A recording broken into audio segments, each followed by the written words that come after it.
We're talking football with Bengal Jim and friends. We're talking football. We hope this never ends. Jimmy, James, and Tom are back for more. Like Joey B, we're here for season 4 with Bengal guests and stories not heard before. There's Tony, Mark, and Jamie, as well as our charity, Hooday Nation joining from far and wide.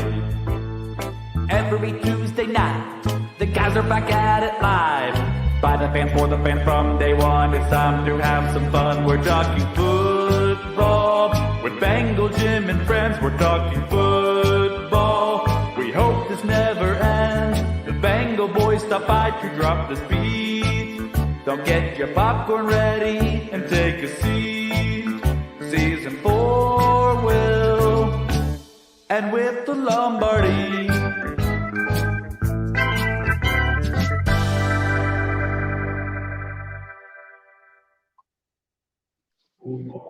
Good evening, everybody. Welcome to another edition of Talking Football with Bengal Jim and friends. Guys, I want to pop this up right now.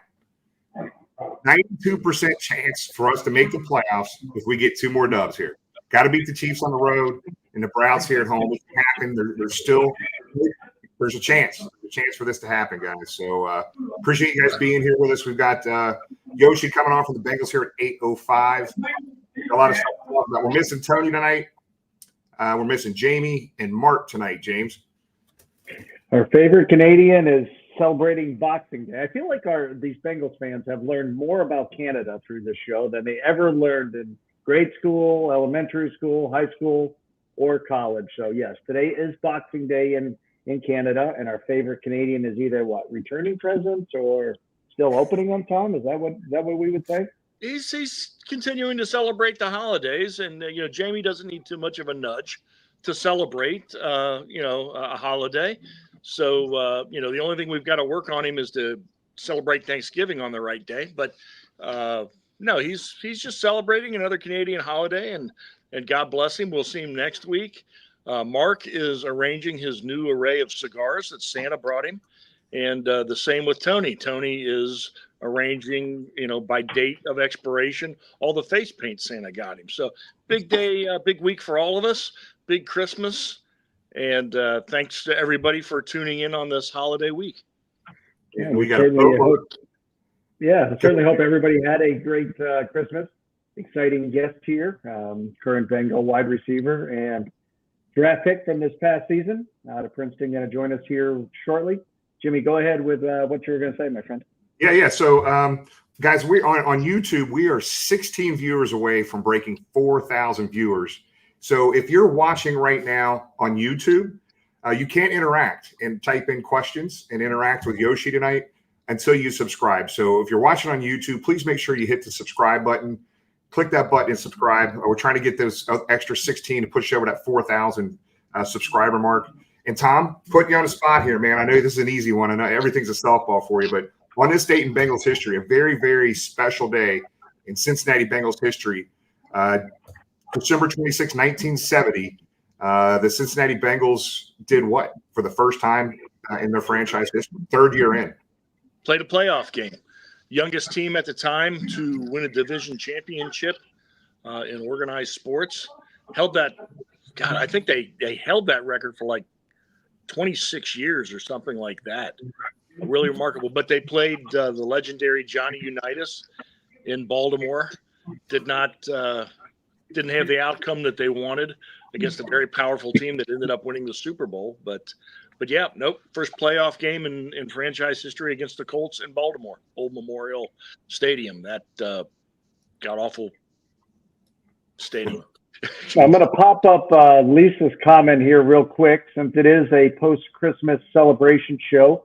Put in the comments your favorite Bengal item that you received from Santa. Lisa apparently got a sweet orange Bengals tracksuit, so whatever you got, go ahead and put those in the comments. And then, as always, we're going to do our listener questions for Yoshi once we bring them on. So put those in the chat as well, Jimmy.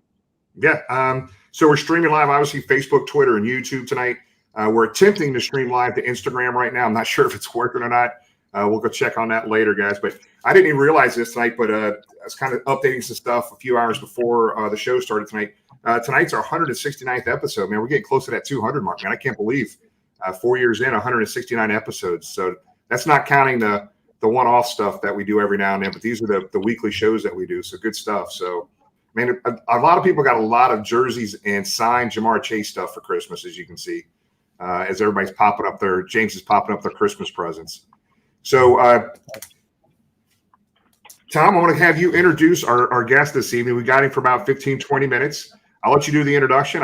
We tried really hard to try to find some videos and pictures of Yoshi that we'll put him on a spot here. I found one that might, but nothing over the top for him that we usually get from folks. But Tom, I'll let you do the introduction, buddy. Actually, Jimmy, we got him an incredibly great deal in the 6th round. He never should have been there. But it was the Bengals' great fortune to snag out of Princeton Andrei Iosivas, and what a season he is having as a rookie and showing us what he can do in the future. So without further ado, here is Bengals wide receiver, number 80, Andrei Iosivas. Yoshi, what's up, big dog? What's up, guys? How's it going? Good, man. Good. Good. All right, so let's hit it right now, Yoshi. So Tom talked about number 80. I think you were telling me a story last week. You had the Bengals gave you the options of what numbers when you came into the team? Yeah, they gave me 80 and 88. And I think everyone knows which ones I had to choose between those two. Chris Collinsworth, one of the greatest, and I was like, you know what, let me just take 80. And it looks cooler too. Don't get me wrong, it looks cooler than 88 in my opinion. So I had to take it. That's awesome. Well, hey, man, we got a lot of stuff to get into, man. We don't want to keep you too long, but I'm going to start off talking some high school with you here, man. I'm going to play a video here, and we're just going to talk through the video. There should be no sound. I think I set it up with no sound. Okay. So I'm going to put this up here real quick. So talk about, I think you had said, Yoshi, that when did you start playing high school football? You didn't really start as a freshman, right? No, I didn't start. I was on varsity as a sophomore, but I never started until my senior year. And then our senior year, we sucked. So it was a tough high school career for me. Is kind of like a weird one because I always thought I was like really athletic and good at football, but I don't know, it just didn't pan out. Well, I still made the most of my opportunities, but I was a 0-star coming out of high school. So yeah. So talk about your recruiting process. I think were you looking at Stanford or something, and how do you wind up at Princeton? Just let everybody know. Yeah, well, so my academics was always a big thing for me. My dad, that's how he made it out. He was really big into school, so he was always like, I know you have the physical capabilities to, go D1, so let's try to go Stanford. Let's try to go to Stanford since you have both the smarts and the athletics. But I had no film up to my senior year, so I had good grades. I had like a 3.9 GPA, something like that. So I had to get recruited myself. So I went to a Stanford camp. I didn't get offered there. But a Princeton coach was at that camp, and he had told me, like, yo, look, if you want to come to our camp, we want to take a look at you. And I already had made a reservation for their camp the week after. So they offered me right on the spot, them in Dartmouth, when I did my East Coast tour. So those were my only two offers out of high school. Nice. Yeah. So Tom, go ahead, bud. I'm going to mix it up a little bit the way we were going to do it, but you mentioned the number 80. Has anybody mentioned any similarities that you might have to Chris Collinsworth? You're extremely smart. Chris was an academic All-American. You can jump up and get the ball. You're a precise route runner. You've got the hands. Has anybody mentioned that you could contribute to the Bengals what he did in the 80s? Well, I hope I can. The attributes are there, and I just got to, put it on the field, and that would be that's a great name to be put up with. So I'm just hoping I can keep ascending. So talk about I'm going to pop up some pictures here. So this is something I don't know a lot of people even knew that. So you were heptathlete. Am I pronouncing that correctly? Yeah. Well, outdoors is the decathlon, but I've competed mostly indoors. So it's the heptathlon indoor. All right, so talk about, is that you right there in the middle? Yeah, that's like my sophomore year. Everyone dyed their hairs.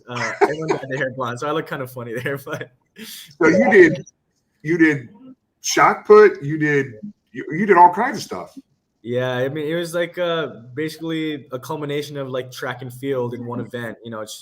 the indoors is the 60-meter dash, the long jump, the shot put, the high jump. Then the second day, 60-meter hurdles, the pole vault, and then the 1,000-meter run, which was my least favorite event by far. Gotcha. Yeah, I found a bunch of different pictures on that. But John, go ahead, buddy. I know you got some more.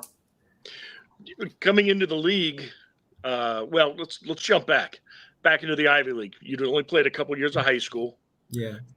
How did you measure yourself every year? I mean, did you see yourself improving to the point that you were a senior, that the NFL was a real possibility? Yeah, that's a good question. So when I came into college, I had no expectations for myself, really. I was just there to kind of prove to myself that I could play. And I think that was a good thing for me because I just got to keep my head down and keep grinding. I had 2 NFL receivers in front of me that year, actually. Steve Carlson and Jesper Horsted. They're both tight ends now in the NFL. And so I had those people to look up to, which is really cool. But I would say, my freshman year, I didn't play at all. Sophomore year, I was like rotating in. I had like 18 receptions for 200 something yards. And then COVID happened. And so that's when I took that whole year off to just train because the Ivy League didn't have football that year. And so so they were the only D1 conference not to have football, I think. And so I just took the year off academically and athletically. I just bench squatted literally every single day. And caught footballs every single day. And that's when I really felt myself get a lot better. I went into summer camp that year. I was destroying, like killing it. And so that's when I kind of felt that I was a little bit different. James? Oh, he's muted, I think. Yep, sorry about that. I appreciate you joining us tonight. If we can go all the way back. Now, you were born in Japan. Your mom's Filipino. So how did you end up getting to Hawaii? Yeah, well, so my dad had originally moved from Romania to Japan for his job. He was a software engineer. And my mom, the Philippines and Japan are really close. So she had just been living there for a while. There's a lot of job opportunity there. So that's where they met. That's where me and my brother were born. And then, just another job opportunity from Japan to Hawaii popped up for my dad. A lot of Japanese people live in Hawaii. And so a lot of, Japanese influence things are there. A lot of businesses are there. So it just so happened that, the next venture forward for, his company was to go into Hawaii. And I don't think you can really turn that down. No, great opportunity. Great place to grow up. We've mentioned track and field a bunch tonight. What did you learn from the track and field side that helps you most on the football field, other than maybe the speed and the running? Is there a certain event or something you did as part of the track and field that translates over to the football side of things? Well, I think just being an athlete translates over. But one thing that mentally helped me a lot was just, I went to indoor nationals my junior year, and I was kind of scared a little bit. I was anxious. I'd never been on. That was the biggest athletic stage I've ever been on in my entire life. Indoor nationals, and I see all these guys on Instagram. Oh, world leading guy from Georgia, world leading guy from Arkansas. And I was right there with them in the thick of things after the first 3 events. I'm like, you know what? Like after that, I pretty much stopped doubting myself and my athleticism because I was competing with world-class people in like something that I didn't even train year round for. So, if that just allowed me to put a lot of confidence into myself and my abilities in pretty much every sport that I do. Great answer. We're going to ask the listeners to put some more questions in the chat. While the listeners do that, Jimmy, go ahead. Yeah, that's what I was getting ready to say. Make sure you type in your questions, everybody. We'll get to as many of those as we possibly can for Yosh. So, some of the stuff I didn't even realize, Yosh, that, you were one of the, I guess there's a writer, Bruce Feldman, that comes up with an annual top 15 or 20 best athletes in college, the freak list. And you made that list, brother. So I think we talked about this last week, being kind of a 2-sport athlete. A lot of people really specialize in what they do, but being a 2-sport athlete helps you in football, correct? Oh yeah, definitely. I think especially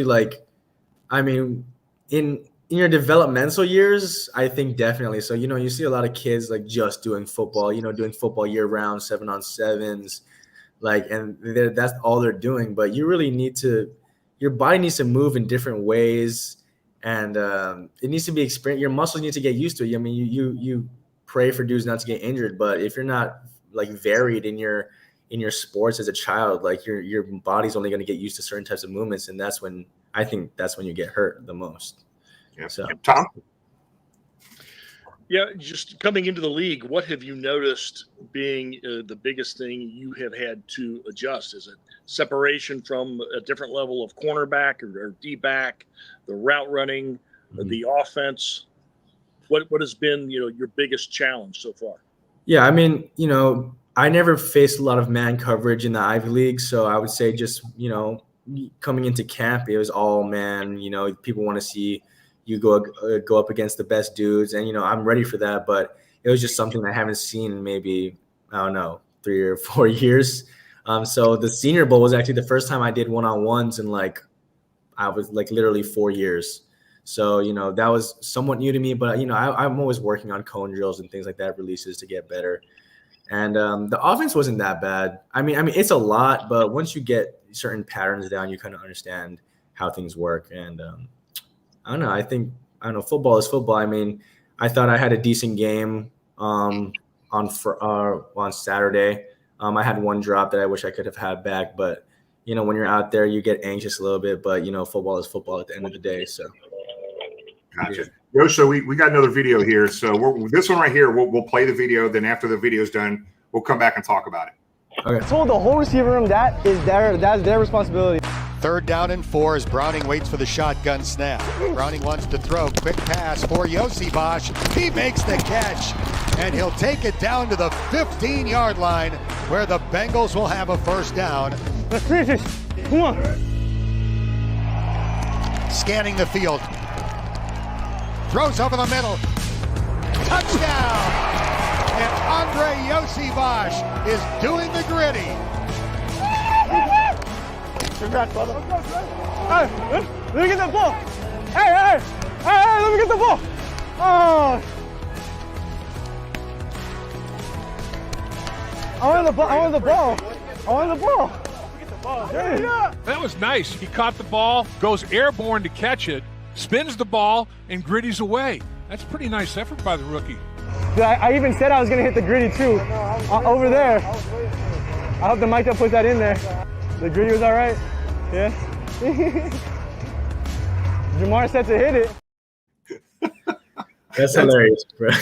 There's 2 things on that, Yosh, that we got to ask you. One, we were a big chunk of us. We went to Washington for that game. I mean, we got to see, a lot of times we talk to players that have been in the league for, that retired 20 years ago. They always remember their first touchdown, right? So yours obviously just this year in preseason against the Redskins. So just talk about your first touchdown in the NFL, brother. Talk about that. Yeah, it was crazy. I mean, I knew that we were putting together a really good drive at that point, actually. But I knew that I had the possibility to get this route if TT didn't get the ball. And I don't know, it kind of looked like a broken coverage because I feel like the corner was supposed to get me because the guy over TT manned up on him. And they just blew the coverage, and I felt like I was wide open, and my eyes. I remember looking at Jake and seeing the ball come for me, and it was like skying like at the goalpost. I'm like, oh my goodness, I'm gonna have to go up and grab this thing.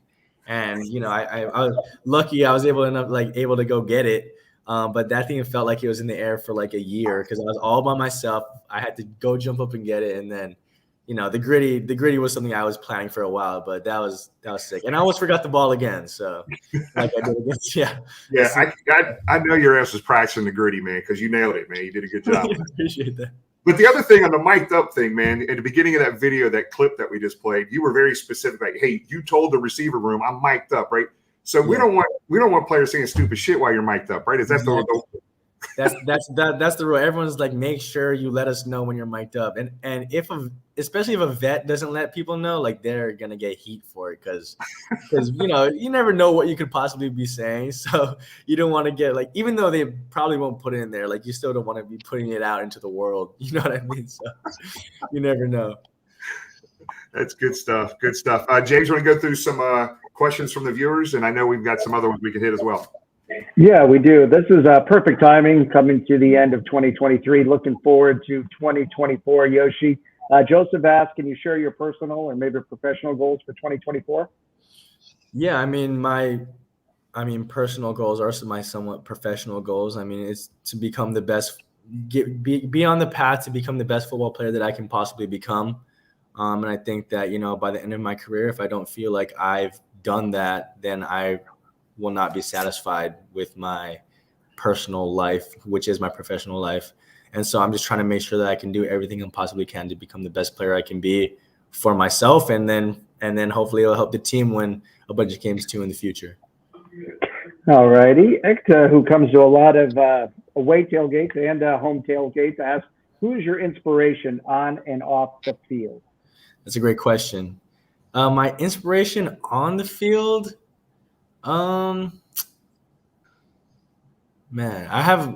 there's this one coach I have. His name's Coach Gary Satterwhite. He was my high school track coach. And, we've talked about it before. Up to that point, my high school career for football wasn't going as I had imagined. So I was not in a really great place mentally. But he just always encouraged me to stay confident, and he knew what I could do if my mind was in the right place. I shattered a bunch of records my senior year as a track athlete in Hawaii, and he's really the person that instilled a lot of confidence into me. And then off the field, I've been blessed to have a great father figure, and he just provides me and my family with everything I could ask for and just the path to be great. And he, will sacrifice anything for our family. And so I just hope to be like that for my family one day too. Two great answers. One more from the listeners, if you don't mind, comes from Augie in New York. And maybe it has the difference between JB9, Joe Burrow, and Jake Browning. But how much of an adjustment is it, I guess, for the wide receiver, knowing Joe Burrow's throwing it to you versus Jake Browning? Is that a different maybe way you run your routes or anything like that? Comfort? Jake's pretty good. You run the route. Obviously, we have to run certain things, and he gets it on you though at the right time in the right moment. You're never really questioning whether or not he'll have it there at the right time. I would say he's pretty consistent with the way that he throws the ball.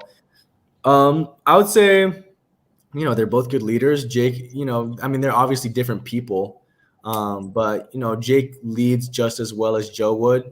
He gets the offense going just he was a all-star quarterback in high school and in college, so he knows how to do it, and you can really see that with the games up to this point. So we've been blessed as a team to have Jake as our backup as well.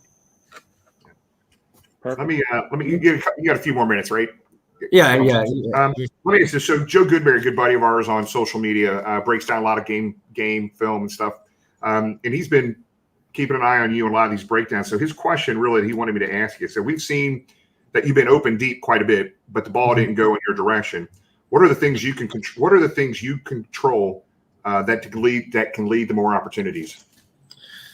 I just have to always play my hardest, try to just get open whenever I can. I may not be the first reads on some of those, deep shots, maybe an underneath read is the first read. And so if he has to reset his feet, it probably will be a really far throw.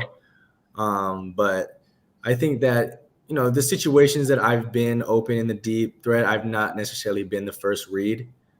So, it's hard if I'm already running full speed down the field and he flips his hip to try to chuck it to me. I'm probably way too far gone at that point. But I'm always ready for it. I'm not sure what goes on behind the scenes, but I'm always ready to catch a deep ball whenever I can. And I feel like I have the capabilities to high point it, run past a defender, but we'll just have to wait and see, I guess.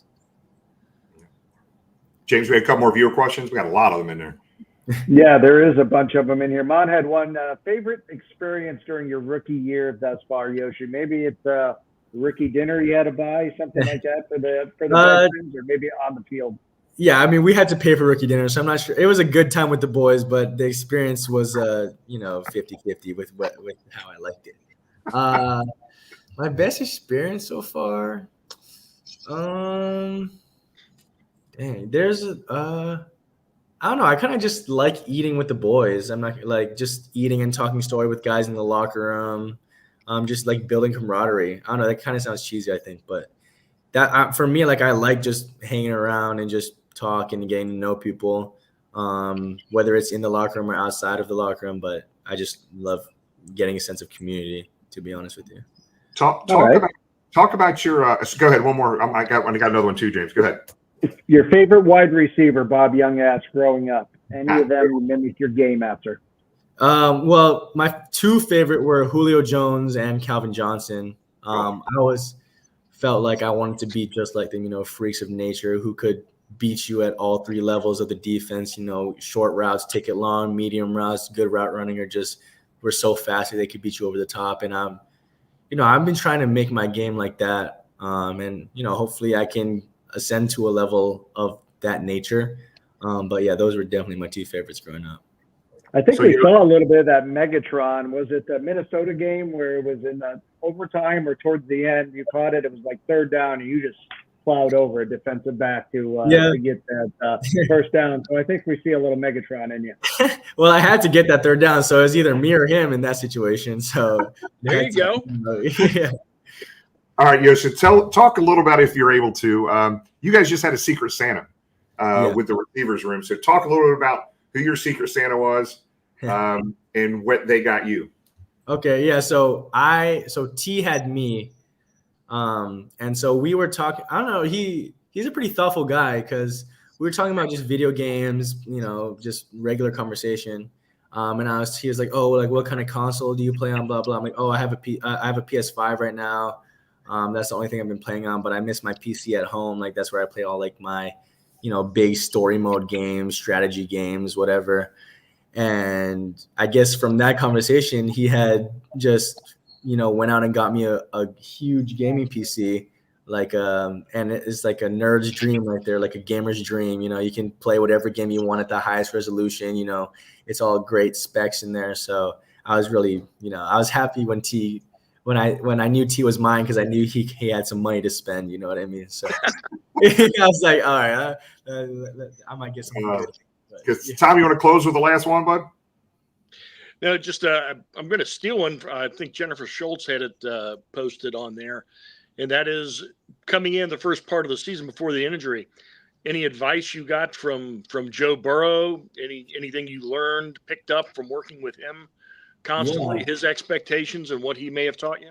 Well, yeah, I mean, he would always say, the more positions you learn, the higher chance you have of getting on the field. And, I already somewhat knew that coming in, but I knew that, our receiver room is really deep. So for me to even get a chance to get on the field at first, I needed to know a bunch of positions. So I was, stressing to learn a bunch of stuff. And, he understands, he's a human too. So he understands getting tired as a rookie. You have the whole year you're training for the combine, you have all this kind of stuff. And so you hit your rookie walls at some point in the season. It might be different for people, but, you just got to keep your head down and grinding. And, we're already almost at the, we have 2 more games in the regular season. And, I felt like I blinked and we're here. So he was right about that. And, he just gave me little tips here and there for routes. I remember one time I took like an inside release on a go route. And he said, that's fine as long as you win, because you need to get back outside and restack over the top.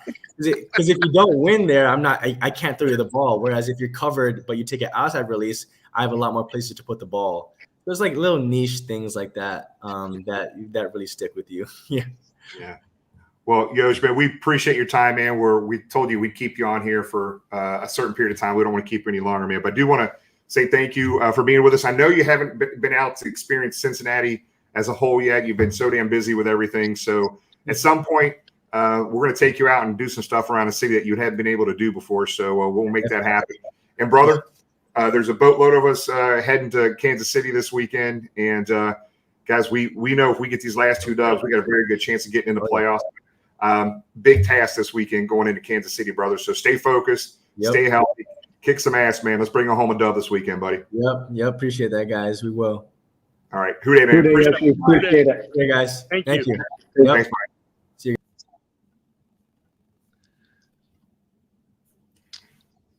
Pretty down to earth dude there, man. What stands out, about him is we all know what he can do physically. I think there are big things and big expectations for him that he's going to meet as a Bengal. But this is another example since Coach Taylor took over that locker room of quality guys coming in, great guys that can't just perform on the field and have the physical gifts, but, want to work want to be a good teammate, want to help the guys around them. And we keep hearing about the great culture in that locker room. We didn't always hear that. In fact, I think, Jimmy, you can attest to this, from the culture in the locker room these last 3 years might be better than the culture that they had in the late 80s when they were going to the Super Bowl. But it feels like that. Yeah. That's just another prime example. So I'm really glad he's a Bengal. Definitely. He also, I think, broke a couple of hearts on here. Goodness gracious. We had more hearts and heartthrobs and female. I think our female viewership tripled having him on. So we need to make that happen again. But we appreciate what you. What is the metrics on that? Did it break the Sam Hubbard record for female? No, I think it broke Sleeveless Jamie's record. Yeah, can you imagine? Can you imagine having Yoshi, Hubbard, and Jamie on at the same time? I mean, I don't know. Lisa's envious of his hair. Jimmy's really envious of his hair. But his hair is fabulous. Yes, it's flawless. But no, we appreciate him taking the time, and again, just a smart kid, as you know. Just don't let anybody into to Princeton, and listen to him talk. He wasn't a 5-star recruit out of high school. He wasn't a 3-year starter in high school. He worked for it, and he mentioned about being a track and field athlete, and I think that's a big bone of contention today with these kids that just get locked in, whether they're playing baseball year round, football year round. I think if you talk to some of those old school coaches, diversity in sports, play football in the fall, play basketball in the summer, and baseball or lacrosse in the spring, and you'll be a better athlete overall in those sports. So, kudos to him, somebody that worked at it, and as many have said in here, he has a bright future. Yeah, man, I tell you, man, really class dude right there. He working his ass off. So let's switch gears a little bit, guys. Let's talk about. We're skipping the Pittsburgh game. We're going straight to the Kansas City game. We're looking forward, right? The Bengals are 0-5 in the AFC North and 8-2 against the rest of the NFL. Literally, if we get these last 2 wins, but what do we got to do this week, Tom? Get us started off in this conversation. Kansas City has not looked like Kansas City the past 2 or 3 games here. They looked awful against the Raiders. But I don't know if that makes me excited or scared to play these guys this Saturday. Well, first things first, anybody that has State Farm insurance, change it before Sunday. That'll throw them in an absolute tizzy out there in Missouri and Kansas. But no, I think you're right, though, Jim. I can't pay attention to that because all I heard last week was, for the first time ever, the Steelers' locker room is in disarray. The empire is crumbling. It's over. They're so desperate. They're starting a guy named Rudolph right before Christmas. It's just they can't do anything right. They're hurt, and look what happened. So we know the talent. We've played them so much these last 3 years. We know the talent they have. I didn't recognize them Sunday. I don't think that was the Kansas City Chiefs. I think we'll have to play the Kansas City Chiefs on Sunday. With everything, with Mahomes making magical throws, with Kelsey getting open. One guy that I really, really want to have, and I think he's going to have a big game, is Orlando Brown. He's going to be motivated. Good so point. hopefully Jake's blind side will be protected. But yeah, the line has got to get back to doing what it was doing when Jake Browning was one of the elite quarterbacks in the league. They've got to give us that balanced offense. They've got to give us the ability to run the ball. And by the same token, if that ability is not there, I do think to a degree the coaches have to, adjust, put in that short passing game and make that your running game, a la the 49ers in the late 80s, early 90s. So it can happen. I'm a little surprised. I wish Jamie was here, our gaming expert. I think 8 points is a lot. If we play the way we did against Pittsburgh, no, 8 points is a good Kansas City bet. But, again, we just have to have our best game available to us. And I think we'll have Jamar back. And I don't know about Cam Taylor-Britt yet. I don't know if he was practicing or not. But, hopefully we'll be a lot more healthier. We really miss DJ Reader. Hopefully the proper adjustments will be made there, and we can go in there and get them. We can beat them. We beat them for the AFC Championship there, and then if it wasn't for a couple of really, really, really stupid plays, we would have beaten them last year and gone to our second straight Super Bowl. So it's very doable if we play our best game, and that's even without Joe Burrow. And James, you keep track of everything. In our pre-production meeting that you and I had earlier, we didn't mention it. What's the over/under on having to watch Taylor Swift in the box this weekend by the networks?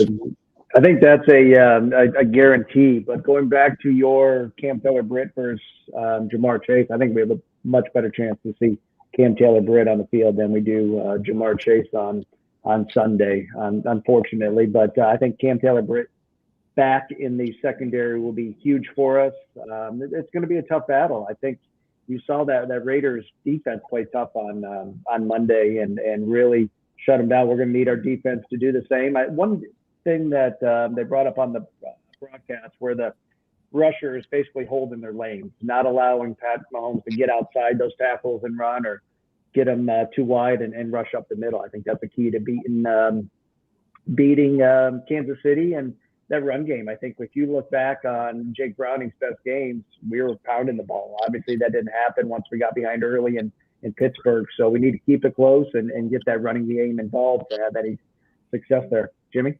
Yeah, Jake. No, I think you just nailed it, bro. I think Jake Browning's success that he's had. The Bengals can't get down early and get down big because they're just pinning their ears back, going right after him. And we got to be able to run the ball, stay out front early in this team. I think that's key. Really is key. Obviously, turnover battle, but we can't get down big early. We might be in trouble. But I'm telling you, these guys are going to get back on track. We're 3-2 with Browning. We made some, I think it was Dak Hill who took the wrong angle on that first touchdown early in the game there, man. So not something you've seen him do all year before. So I think the stuff that happened there in that game, some of those things are fixable. The DJ Reader thing, James, like you said, man, that's a big, big miss right there, man. They were exploiting that, and I don't, coaches hopefully can find a way to scheme or coach that up and figure that out. I hope. So yeah, I think so. I think we've seen the Kansas City backfield a little banged up. Pacheco came back for the first time this past week, got a touchdown, and then went out injured again. Jarek McKinnon stubbed in and done a decent job, and fellow LSU product with Burrow, Clyde Edwards-Helaire had some nice runs there. So their passing game is the receivers, I'm going to say, are all over the place. Kelsey hasn't had a good last 7 games. So, it can happen. We just need to play smart and as we both said, keep the game close where we're not having to drill the ball like Joe Burrow was back there to get 2 touchdowns. Yeah. Just a reminder to the people that are going. I know Tony and Brandon and I think Caleb and those folks are going. I'm not heading up this weekend. New Year's, some things going on with the fam. But we had an event scheduled earlier in the year with Harrah's at the Voodoo Lounge, which is their concert venue in Harrah's Harrah's Casino. That has been canceled. If you signed up for that RSVP, they should have sent you an email. So we'll post that on social media. They said they're sending out another email tomorrow on that just to remind people that event that we had planned, they had to cancel. Some unforeseen things happen on their end that they had to cancel that event for everybody. So not a big deal. Let's go up there and get that dub. And believe it or not, we're going back up to Kansas City next year. We play them again in the regular season. Unbelievable. It seems like that's a fun rivalry that the Bengals get on the schedule every year now. So between them and Nashville, I think it's become an annual away game. But yeah, as you said, because we're getting a lot of DMs and about, hey, the tailgate event at the casino, it's not happening. Same thing we got in Pittsburgh about tailgates. Nothing formal planned, but Bengals fans that are going, be loud, be proud. Certainly there's a huge contingency in the Western Midwest that are planning on going to the game, especially with people off over the holidays, making a New Year's weekend out of it. Have fun and, bring us back a W. We're not out of it, but it all starts with getting the win on Sunday. With you. Let's go and hit the who we got here. I'm going to do it. 2-minute warning. Hit a little early, guys. A little early. So, Tom, you want to kick off 2 minutes? I don't know. I'm kind of scared after that, but first of all, and we'll have this polished up for next season. But for that whole of the week, I'm going to give it to somebody very deserving since we're going back to Kansas City. And that would be NFL official, and I know we bang the officials a little too much, and we're going to broaden the net next year. Ron Torbert for last year, the AFC Championship game. I'm really hoping that the officiating crew Sunday doesn't follow his lead. Give the Chiefs 5 downs once on a drive. But Ron, his incompetence last year will always live in Bengal lore. And even though it's 11 months late, Ron Torbert, congratulations. You are whole of the week. Congratulations. Very well earned. Like Jimmy said, the best way to talk about the Steelers game as a fan is to not talk about the Steelers game as a Bengals fan. It was as bad and mistimed a horrible performance as we could have. Nothing went right for us. Everything went right for them. But I trust the character of this team and the men in that locker room. So I think they will come out ready to give their best performance against the Chiefs, and it's going to take it. It's going to take that and maybe even a couple breaks, some good bounces of the ball. This franchise can never count on help from the officials, but just maybe a well-officiated game. Nothing more than that. Just a fair, accurate, well-officiated game. So it's going to be a climb up the hill, a very steep climb, but they can do it. But they have to have their best game together. Also, viewer of the week, Lisa Moran. So congratulations, Lisa, and your boss, who's I'm sure with you as a watching. So everybody, please join us next Tuesday. We're still looking for a guest, and I will kick it to James. Lisa's the boss there, Tom, just so we know. But here's a thing for Eileen. Bucket list item is to be the 2-minute warning. This is still the Christmas season, Tom. We know you have a close connection with Santa Claus. Do you think if she sends us a DM filming the 2-minute warning, we can make that happen for next week and grant her an early Christmas present? I think if she reaches out, we can make it a belated Christmas gift this year. And I want to compliment her for sending that electronically. I went back and watched the show when I wasn't on last week, and Tony, a little bit obsessively, kind of burst through somebody else's question, almost with tears in his eye, wanting to know from Santa what he was getting for Christmas. And Santa was kind of taken aback and told him face paint. I happen to know from last year, starting December 26, 2022, Santa got a letter every day from Tony wanting face paint. And every single one was in Carrie's handwriting. So, a couple of things. Tony, Santa wanted me to let you know. It's called email. Save a treat or two. Just send a message. Santa has an email. Just send him an email, and he doesn't need it every day. He's Santa Claus, not every single day. He will take care of you. So you're fan of the year. You were on the good list. Look at all you do for charity. Don't worry. You're good. You're good. But yeah, if she sends it in, I don't see any reason why we can't do that. And we also need, if anybody out there knows a high school or youth ref in their officials jersey with a whistle that could announce that, we definitely need one of those as well. On the All field. Right. Yeah. Whew. We're still getting messages about Santa's appearance last week, but we'll continue. As Jimmy said, no KC event this weekend, but go have fun. Make it is New Year's Eve. Make it a fun weekend in Kansas City, and then of course we'll be back the following Sunday. Hopefully, we're playing for something. That's my goal. That last game against Cleveland to have that come down to winning in and make that exciting. So we'll keep our fingers crossed in order for that to happen. Need to get the win Sunday, and I'm confident we can do it. This Pittsburgh's behind us, and we'll get that W Sunday in Kansas City. But great viewer interaction tonight from the Christmas presents, Bengals-related Christmas presents that you got for Christmas. Thank you for sharing those, and then the listener questions, and great guest Yoshi was. So thank you, Jimmy, for making that happen. And that's all I got. Jimmy, take it away.